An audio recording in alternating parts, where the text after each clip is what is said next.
from the Key Radio Studios in Provo, Utah, and broadcasting live throughout Utah County, Sevier County, South Central Utah, Carbon County, and the Uinta Basin. It's your good friends Mike and Heather in the morning.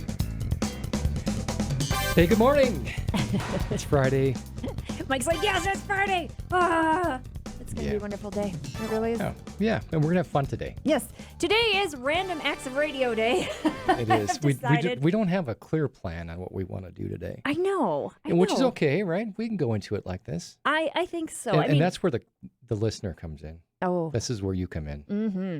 Give us some ideas of things you want us to talk about. Text them to 855-539-4583. We'll give that number again in just a little bit. But yeah, so we'd love to hear from you. Yep. Grant is in the studio with us. Good morning, Grant. Good morning. Hey, how's it going? It's going. Yeah, I'm here, he's same been as you. Scrambling this morning. It's going to be great. Yeah, it's been a good day. We got a kind and loving call from a listener this morning. Yeah? And she said, well, I haven't heard Heather on for a while. Is she okay? Oh, thank you. Oh, wow. I'm doing fine. Yeah, I got to tell you, you've been at camp for weeks, and that's been difficult, Well, taking for up your time. You've been gone. Well, and then this week was just, Heather, I think you were just lazy. What? There's no other explanation. Yeah. It's just... She was having a hard time getting out of bed at 5 to do her morning spots, so... Next week. I think you just publicly shamed me. I did. I can do that. We're married. Okay, that's great. Wait, I'm supposed to support you. That's right. Well, maybe we'll have a talk about marriage today. Who knows what we're going to talk about? I do want to talk. This is a funny little story that I found in these little news outlets that have usually they talk about people who win the lottery, some weird animal thing, something that happened in the circus. Like one of them is 3 yaks escaped and charged this person, but they caught the yaks and everything's fine. And you would think, where were the yaks from? Well, it was Massachusetts. So, weird things like that. But this one There's got to be a joke in there somewhere. I am not really sure. But this one is weird. Do you know what a pangolin is? I'm probably not even saying it right. It's a penguin. They're a little white, no, not a thing. penguin. A pangolin. Pangolin? You just made that up. That's not a real thing. Serious. Well, that's a Seussian thing right there. It kind of looks like it. It's like this cute little anteater type animal, but instead of having fur on it, it has little scales. But it's a mammal. Keratin scales. So they're not. That's what they're called. And it's an interesting looking thing, isn't it? It's kind of cute. But they're usually in Asia and they're in Africa. So this little story takes us to China. And there are these guys who worked at the railroad, or railway, I should say. I don't know. Railroad gives you the thinking that it's like Thomas and the Tank Engine or something. But this is, the railway. So it's probably subs and whatever. Anywho, these guys, they're in the bathroom, I think. And they're hearing this weird noise in one of the toilets. And that's that alone is just kind of scary. And so they called up the police. The police come, and they're hearing this horrible little whatever in the toilet as well. So they take the entire toilet out of the restroom, which to me, I would think that if you're a policeman doing this, you probably have to be a plumber as well. I'm not exactly sure. Depends upon the unions. So they take it out and smash it, and stuck in there is this little anteater pangolin thing. But the thing is, they're mammals. They like to live solitary lives, and normally they eat ants and termites, and they tend to they're just really solitary. But they live in like hollow trees or burrows, and apparently toilets now too. It's just the weirdest little story. But I'm thinking, how would I have reacted going into the bathroom and hearing something that's quite unhappy in the toilet? Well, how would you react? Yeah. You stopped at the Maverick and you're like, oh! There's too many stories about the snakes coming out of the toilet. Right. Yeah. Mm-hmm. But this wasn't coming. It was stuck in there. It was stuck in there. It was just stuck in the toilet. And how do they get... I'm wondering if somebody was trying to smuggle one of these things. I mean, how could it go from a hollow or a tree burrow into a toilet? Animals do funny things. We have an animal story every morning. Yeah. And when they interact with humans especially, it becomes interesting. Mm-hmm. Okay. We're funny animals too. I think that's the connection there. Yeah, we just, those silly little animals. So National Coffee Milkshake Day, Heather. Yeah, that's cool. And National Bagel Fest Day. It's kind of cool, like coffee and milkshakes together. It's like I like ice cream and I like coffee, and you put them together, and it just kind of makes me tear up a smidge. And here's Grant's day. Get gnarly day. Dude. Get gnarly? Gnarly. And the picture they have is guys jumping out of an airplane. So. Oh, that is gnarly. Yeah. Have you ever done something like that, Grant? No. No. Okay. I do have good news. I'm just kind of looking at the Pregnancy Resource Center of Salt Lake City. You know, they are attempting to open up a location in American Fork, and they've had to postpone the opening for a while. Like we were hoping to have it open this summer. I think it's that we just don't have enough workers. Right. But the startup costs have been above what they need. So and they've had that for a long time. Yeah. It was just a matter of getting the staff. So the latest is that they're hoping to have it open, the doors open by this September. So you can be thinking about that, my friend. If you are interested in just kind of breathing life into people who might be a little distressed because something unplanned entered their lives, you can just open your arms and just say, hey, how can I help? And it could be something very simple, or if you've got some really gnarly skills, like you're a nurse or maybe, I don't know, contact the Pregnancy Resource Center of Salt Lake City and tell them that you are willing to help and what is there available to you to do. And we should also celebrate the opening of the Price Pregnancy Resource Center, Carbon County, or the basin there. Mm-hmm. Yeah. Yeah, this is exciting it's stuff. Very cool. Yeah, and what I like. I forget the name of it. You look that up. That's what happens when you're on the fly. But it's pretty exciting stuff. So, and that Utah County satellite will be on East State Street in American Fork. So if you're interested, please give them a call and let them know. Or you can contact us, keyradio.org or mail@keyradio.org, and we'll get you connected. Here it is. It's pretty cool. Castle Country Pregnancy Resource Center. Doesn't that sound like fun? Yeah. Castle Country. Educate, encourage, empower. Love it. Love it. I imagine they're looking for volunteers too. So if you're down in that area, you can be involved. Mm-hmm. Yeah. So, my friend, I have a lot of ideas of what I want to talk about. One of the things that I want to put out there, and I've sat on this one for a while because I'm not exactly sure. I'm not a sciencey person, although I do love science. Does that make any sense? Yeah, it does. Mm-hmm. Like you spend a lot of time in the creation books and different things like that. So, I mean, you're into that, but you're not a scientist. That's right. Yeah. That's right. So what does that make me? A homeschool mom. A homeschool mom. Yeah. But this was an interesting article. This was published in June in 2019, so it's fairly recent. It was written by Don Lincoln, who is a senior scientist from Fermi National Accelerator Laboratory, adjunct professors of physics, University of Notre Dame. Okay? That's a really long name for anything. I think that's a couple of names for a lot of things. But anyway, the title of it was Einstein's Quest to Know God's Thoughts Could Take Millennia. Okay.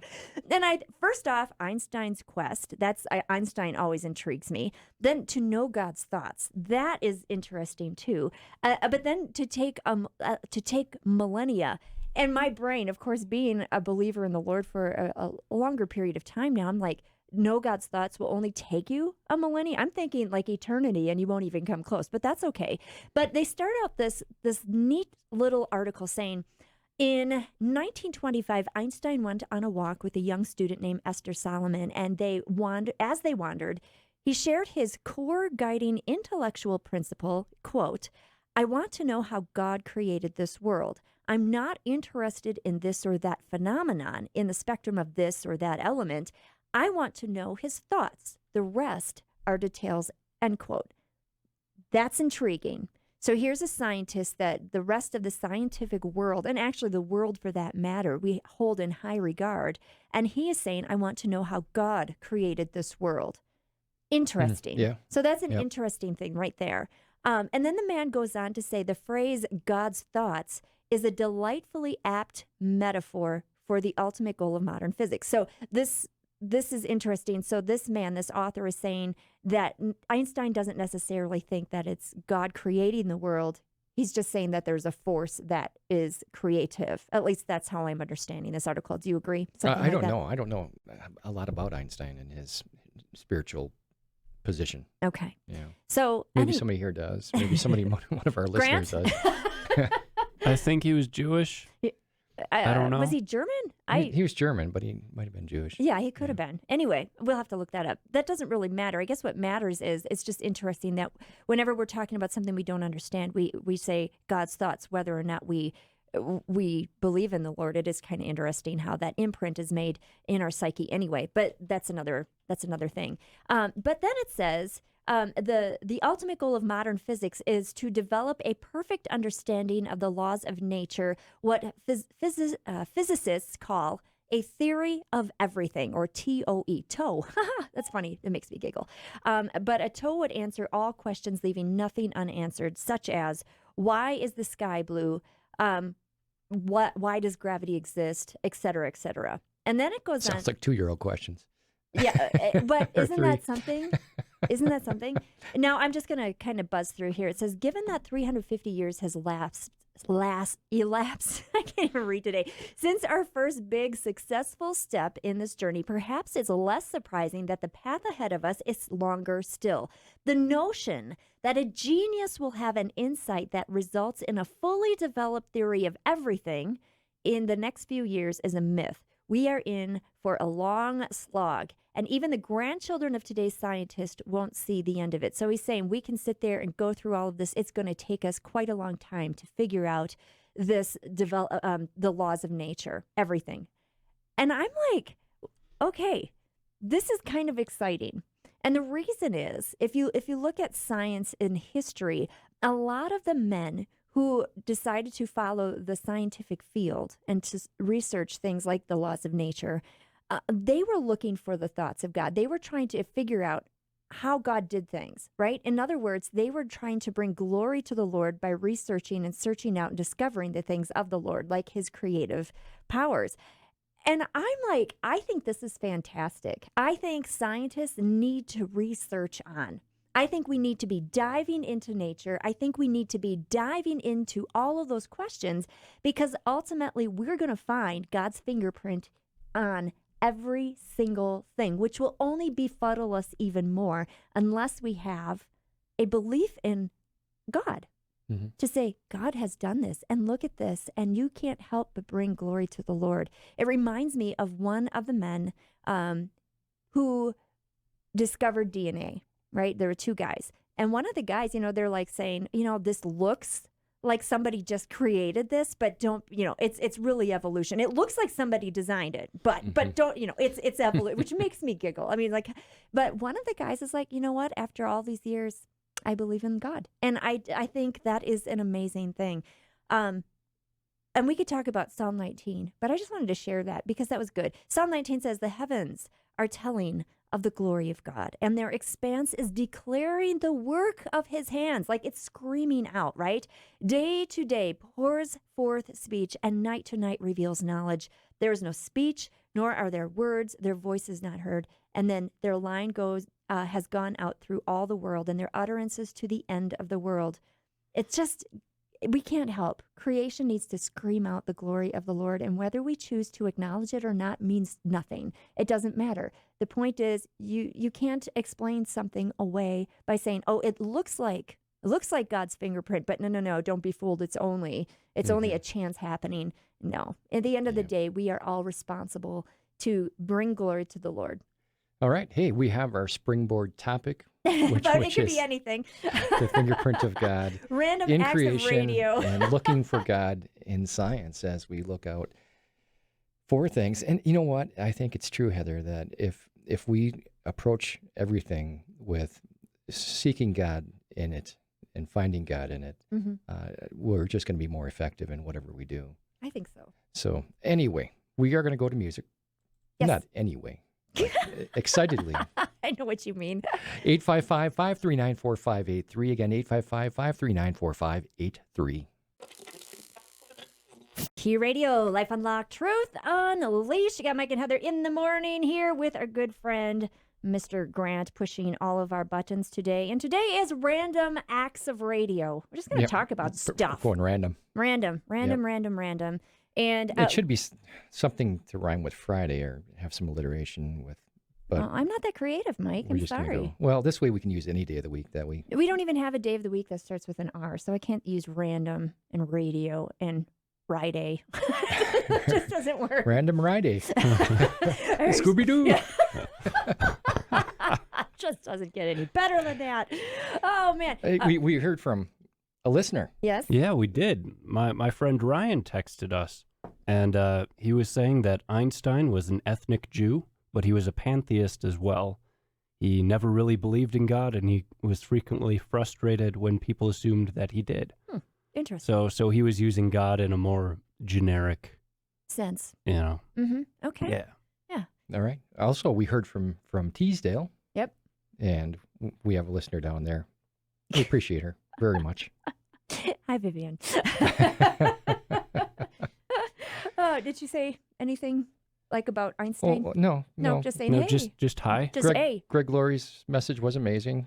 Yeah, it was. Mm-hmm. Absolutely. And let me just put a plug in. And she for likes listening to us, too. Well, we But love not you. as much as Greg Laurie. Laurie. Yeah. Well, I don't blame her. Yeah. Could be man. better. That's okay. Well, we're working on it, Vivian. Thank you. But no, I think Greg Laurie does a great job. We have a lot of great programs on Key Radio as well, especially in the morning. We just got some really heavy hitters that are just non-apologetic to be apologetic, if that makes any sense. Greg Laurie does a fine job of telling us what it means to be saved, what Jesus has done for us, and how you can enjoy the Lord simply by trusting in his finished work. I mean, it's incredible. And he does that so faithfully every single day, which we try to do as well. Right. Mm-hmm. Yes, definitely. Here's a story Oh, boy. that this will be a TV movie one day. This is the heist of the century. Oh, boy. Okay. I'm It already went down afraid. in Brazil, Okay. where it started with they must have got word, some bad people got word that there was some gold being moved from New York to, was it Amsterdam or something? Anyway, not Someplace important. far away. But it's going through Brazil. Okay. And Okay. what are you pointing at? I'm just trying to think of the geography of it all. It's kind It's the way you move gold. of. Oh, okay. Yeah. Oh, wait, It continue. keeps people guessing. All right. Anyway, so they heard it was going through this airport. So they took captive a ranking official in the airport to get information from him, took him hostage, and they took some other people hostage too. Ooh, it's violent. Yeah. I don't know that anybody got killed yet. I haven't heard, but they took him to get information. So anyway, they go into the busiest airport in Brazil with cars marked as police cars, and they're armed and dressed as policemen. And they load up, get this, $40 million in gold. So we're talking about like 1,600 pounds of gold, Wow. and got away with it. And Wow. with some hostages, but yeah. So anyway, interesting, huh? That is quite the heist. Yeah. Yeah. Very Okay. cool. I mean, not cool. I mean, it'd make good TV anyway. Uh-huh. That kind of cool. Okay, you make me feel Until Chuck Norris comes in and beats them all up. Yeah. Mm-hmm. That's right. Yours is way more sensational than mine. I found one. Stinky socks are no fun to be around, but could they actually make you sick? And that might have just happened to a man in China. He repeatedly sniffed his socks after wearing them all day, and he developed a fungal lung infection, which doctors said could have come from fungus spores in his socks. That's a horrible thing. Grant, are you okay? Why would anyone have the habit you know, of sniffing their socks? there's a at the whole end of the TV day? show of people with weird habits like this, like eating My Strange Addiction or something like yeah, that. that's it. Like, okay, That's good. Yeah. like eating mothballs and stuff like that. Like, oh no. I like to sniff my socks at the Okay. end of a day. I am really glad that we've got our good friend John, who has just texted us right now, and he says, I want to hear how Mike experienced the presence of the Lord on his motorcycle trip. Thank you Well. for bringing us back to what we are here for, John. Appreciate you. You know, you get 60 hours of driving and alone time, which is rare for anybody in this world. But I had that privilege, blessing, and it was just good. Now, it was a lot of prayer time and like just keep the motorcycle running, a lot of repetition. But, you know, it's just neat to see just God's creation and the diversity of the landscape as you go from, I mean, not necessarily across Nebraska. It gets kind of mundane through there. But other than that, I mean, you get Wyoming has got such crazy stuff going on. And you just, it's in actually the last stretch here in Utah, it's probably the prettiest. But, I told the story yesterday about the cloud. Did I tell it on the air, or was I telling you that? I think you were just telling me. Maybe. Yeah, I didn't hear that story. Okay. Oh. Go ahead and tell it, Mike. Okay, I'll tell it. I think it was on air, wasn't it? Just I was driving along on my bike, and there were these rain clouds up in the sky. Okay, now this is Wyoming, so you have a lot of sky to look at it, and so it all looks like isolated clouds, where here it might look like the whole sky is overcast. So there up ahead of me is this large cloud with rain coming down. You see the streams of water flowing from the clouds. And yet there's this little tunnel of light. And I don't, it's kind of ahead of me, but I don't know if it's going to be where the highway is going to end up at that point. Because we're talking, it's probably, 20, 30 miles out yet. And it turned out that I ended up with the road going, and I'm sure the cloud was moving too, Mm-hmm. right through this little tunnel. And it was just the neatest thing. And my prayer was all along that, hey, I'd hit this little tunnel of light and not have to go through the heavy rain, which was on both sides of it. And that was one of the things I was really like, well, thank you, Lord. Mm-hmm. I mean, that was just really cool. It didn't have to work that way. And if it would have been different, I probably would have thanked him anyway, because I don't like the sun. But, but it was neat.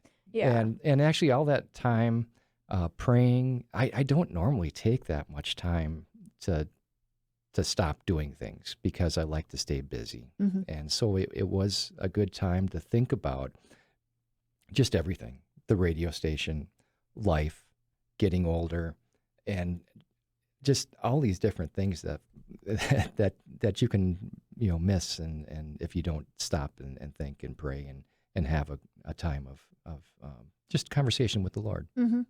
So did I answer the question? I think that you did, I would think. John, if he didn't answer the question, let him know. I think that what you're saying, Mike, just kind of, that's how we all need to. It was interesting. We talked about spiritual disciplines about 4 weeks ago now. And one of the things that we don't do as believers, I think, we don't spend enough time in solitude alone with the Lord. And you had an opportunity, and like you said, a blessing to be able to do that for 60 hours with the Lord, 30 hours, right, one way. Mm-hmm. Yeah. Now, it wasn't exactly solitude, because you had the blaring motor of your motorcycle Yeah. and your Yeah, I had earplugs in and it was still loud. Yeah. But I think that there is no distraction there. I mean, other than, making sure no one, kills you, or you don't run over a bird or whatever the problems on the road are. But one of the things I think that really helps us, and why we need to have that solitude, is because we need to align our thinking with the Lord. And it is so good for us. Like you said, you're thinking about things and praying about things that are really like, they could be worries for you, big concerns. Like the radio station is a big concern. Lord, how do you want Key Radio to touch our communities? How do you want us to reach out to people and proclaim Christ and Christ alone? And things like getting older, that's a real big issue. A lot of times when you're getting older and you look at your bank account and you're like, ooh, that looks a little scary. Or you think my retirement plan has not exactly been, planned. It's like, Lord, who am I going to trust? And it's really good that we sit there and first just lament to the Lord and tell him what our concerns are. He already knows what our concerns are. So it's not a surprise to the Lord. But by confessing them to him, now he can start working in our hearts. And when we do that, we are really trusting in God and his promises, but really who he is. When we say, Lord, I'm really struggling with this particular issue, we go to him knowing that he is trustworthy, that he is faithful, that he wants what's for our good. He wants to glorify himself through us. Are you willing to follow him? Yep. And when you say you love the Lord, but you are not walking that way, the Lord is going to shake you up a little bit and say, you need to trust in me. Mm-hmm. Yeah. It's a big deal. Since we're in random acts of radio here, That's a spoonerism. yeah. Let's something that you mentioned a topic this morning as a potential topic that caught my attention. I've really been kind of thinking about this for the last couple of days. Growing up, I don't think anybody ever gave a purpose for everything, for all that we do. Mhm. You know, we have this life. We go to school. We do things. We Get a vocation. yeah, whatever it All of a might sudden, you be. start a family. But nobody ever said like, okay, here is your objective for life, and I didn't even know it until like much later when I went to Bible school. Probably I'm 30, 40 years old now. I'm 50, but and nobody ever said, okay, Mike, your objective in life is to glorify God and to live with Him and love Him and have fellowship with Him. Mhm. Now, if we started with that goal as a young person, how different would our lives look?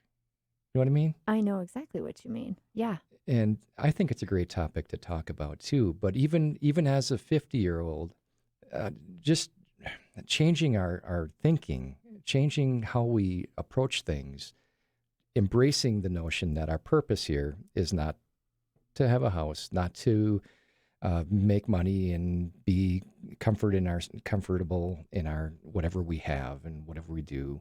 And God blesses, don't get me wrong. But if our purpose is to glorify God in all that we do, then we're going to look at things differently Absolutely. and have that relationship with Him. So, Mhm. Heather, thoughts on that? Well, you know what? Let's all think about that for a little bit, and we're going to go to some music because that's a big topic that takes a little bit of contemplation before. I mean, I could talk without thinking, but I'm going to try something new today. Think, then talk. All right. 855-539-4583 is our text line. Let us know what you think. Key Radio, Life Unlocked, Truth Unleashed. Hey, we're having a great morning. I'm sure enjoying it. I want to encourage you, if you're listening today and you've never contacted us, you don't know us, give us a text. We'd love to get to know you. Mm-hmm. We invite you to do that. Please do. We're here at the radio station all the time. You could stop in, bring donuts. Did you say bring donuts? I did, yeah. That's awesome. It's like, hey, come on over. You're bringing donuts. Oh, man. So somehow we got on the topic of the purpose of life. Like, what is our purpose? And it was interesting, Mike, how you worded it, because when you were growing up, and me too, like I think that in general, you're always told, okay, so you're going to, you want a good job, when you're in school, you want to get a good education. But those things are not necessarily purposes, right? Those are kind of things that you do, that sort of thing, but they are definitely not purposes in life. Those are like means to an end, maybe. And if you do strive your whole life working toward a really good job, at the end of that height, you're going to find that it's kind of empty, isn't it? Mm-hmm. But be careful, because we can have those goals. Yes. But they could match right along and run parallel with glorifying God. Mm-hmm. They're not exclusive. Well, and I think that's just it. The job in and of itself isn't what gives life purpose. I think it has to be beyond that. It has to actually be beyond ourselves. Here's something interesting. I looked up just some quotes from people who tried to answer what is the purpose of life. And Robert F. Kennedy said, the purpose of life is to contribute in some way to making things better. Okay, so that's a nice secular view. It is. Here's one from Steve Marabali from Life, the Truth, and Being Free. Said, you were put on this earth to achieve your greatest self, to live out your purpose, and to do it courageously. So to me, I don't think he answered the question, because we're asking what is the purpose, and then he says, your purpose is to live out your purpose. No, Steve, what is my purpose again? Oh, it's to achieve my greatest self and to try to do that well. If life is all about me, I've got a problem here, because I'm not that great. I mean, I have good friends who will say nice things to me, but at the end of the day, I know who I am. Here's another one just to share. This is from Amit Ray, Meditation, Insights, and Inspirations. It does not matter how long you are spending on the earth, how much money you have gathered, or how much attention you have received. It is the amount of positive vibration you have radiated in life that sorry. matters. And but this is things that people believe. And so we laugh about it because we already know the truth. But people believe this stuff. This is this is things that people truly believe in, that they've got their mission in life is to have that positive vibration. Again, that is stuff. This is all focused on self. It Are sounds you like a hearing Beach this? Boys song there. Good vibration. Now, Grant, I'd asked you earlier. I mean, you grew up in a Christian home, and I've heard people say in my home we had a purpose statement for our family. Well, my family. Wow, that's intense. Yeah, it is. I'm like, well, I'm not us. We were very not that. But how did you know, or when did you discover, Grant, that what your purpose in life was, and how did you navigate through that? Yeah. I guess it's just kind of it comes naturally when you think about who God is and our relationship to Him. When you think about the Creator of the universe, the one who made everything, the one who is eternal, He's God, and what greater purpose is there than serving God? What has more of a lasting value and worth to it than it's fulfilling your purpose that has been created for you. When you have a Phillips head screwdriver, it has a very specific purpose. It is for those little screws of the correct size that have that little plus symbol on there. I thought those were X's. And if you try to use that Phillips head screwdriver for anything else, it's not going to be quite as effective at anything else. Mm-hmm. But when you find when you have the right size screwdriver for the right size screw, it works really well, because that's what it was designed and intended for. And we're the same way. We're created beings, and we were created to have a relationship with God. And when we have that proper relationship, it's fulfilling our intended purpose. Mm-hmm. And this is what you thought about as a 7-year-old? No, Okay. This is, I kind of diverged from that, but it is what comes naturally when you think, this is what I was created for, and so I'm going to do my created purpose. And it might sound selfish if you are looking at life in a selfish way, where you're saying, well, what about me? What about my needs? What about what I want? And it's like, well, you don't realize that this is what you really want. And from any other perspective, that just sounds crazy. But that's what. Let's see. What did Paul say? I was just looking at something that Paul said. That'd be the Apostle Paul, right? Yeah. Okay. Yeah. The OG Paul, the original, the apostle. Yeah. Original guy. Yeah. Did you find it? Otherwise, you know what? We are created for a Yeah. purpose. We were created for relationship, like you say, with God. Mm-hmm. And yet something happened in Genesis 3 that really drove a wedge between us, and that sin came into the world. Mm-hmm. And because of that sin, we're separated from God, and we couldn't have the relationship that we had in the garden at creation. Okay, things changed, and today, yet things have changed. Yet God made a move to restore that through Jesus Christ. And Christ came. He was, as you mentioned, Grant, God from all eternity. He came, took on flesh, lived a sinless life, and died on a cross for our sins. Now, the purpose of this, it was not, there's a lot of religions where we just have this Christ on the cross picture, and we talk about Christ and all this, but there was a purpose for what he did, and that was to restore us to that relationship with God that we once had.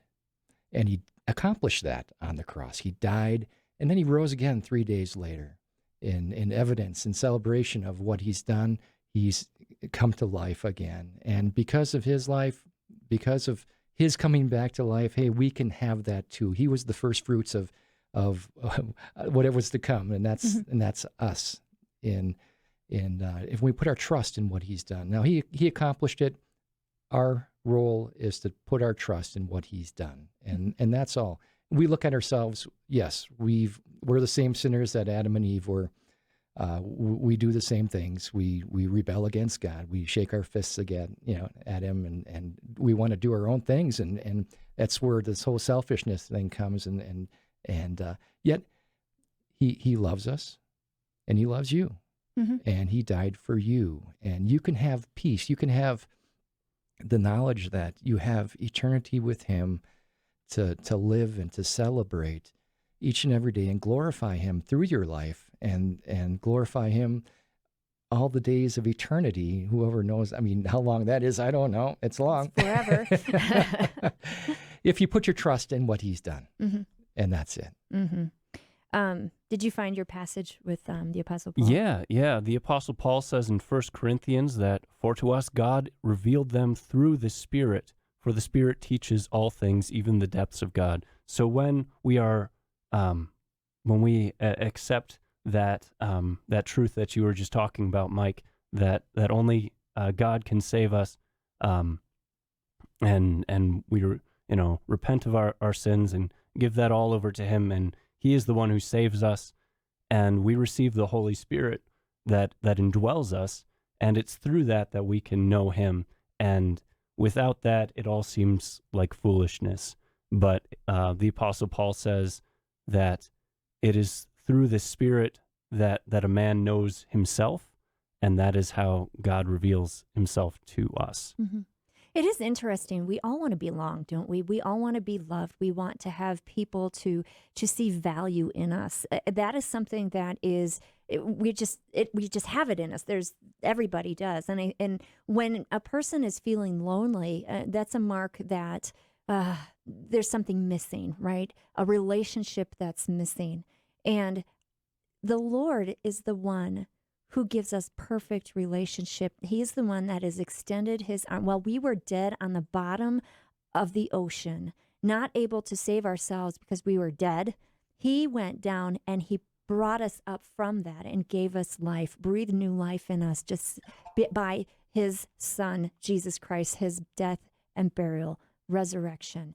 And my friend, the purpose, why he has given us new purpose, which is so much more than glorifying our own selves. It's so much more than just trying to give out good vibrations or trying to make people better or make your world a better place. Those are all noble things. And yes, we should be concerned about our neighbors, but we do it through our love of the Lord and glorifying him because he is the author of life. He is the author of you. He has made this whole world, and he sacrificed his very self in order to reconcile the world unto himself. He deserves the glory. And when we give him glory, we have then fulfilled our purpose. What a grand thing that is. It is. It is. Yep. Let's spend the last 2 minutes here encouraging people. We do that? Yes. I'm going to come up. Let's see. Matthew 11:28. "Come to me, all who labor and are heavy laden, and I will give you rest." We have rest and peace in God. And if you don't have that, we do want you to have that. And it comes through the gospel that we just talked about. So if you have any questions about that, if you're not in a place of peace and rest, give us a call here at Key Radio, and we'll talk about that. And we'll give you some more Bible verses. Got another Bible verse or something that is encouraging, Heather? No, but I do have something that our friend Connie, who's listening to our Provo station, said. We are here to glorify God. Perfectly said. Well said. That's exactly right. And thank you for saying that. Glorifying God is loving him, and it's giving him the praise because he is the one who saved us from our sins. He's the one who's created the world and everything in it. Everything good comes from the Lord. And isn't it a good thing to have that purpose? And the crazy part of all of it is because God created us, he has given us value. You are important to the Lord. He died for you. Maybe it's the first time that you've heard that you are an important person to the Lord. And like Mike said, we want you to know more about that. Give us a call, 855-539-4583. Thank you so much for letting us be a part of your day, my friend. This has been Mike and Heather in the Morning, a production of Key Radio, located in beautiful Provo, Utah. For more information about the program and the ministries of Key Radio, check out our website, keyradio.org. On behalf of Mike, Heather, and the entire Key Radio staff, have a blessed and glorious day.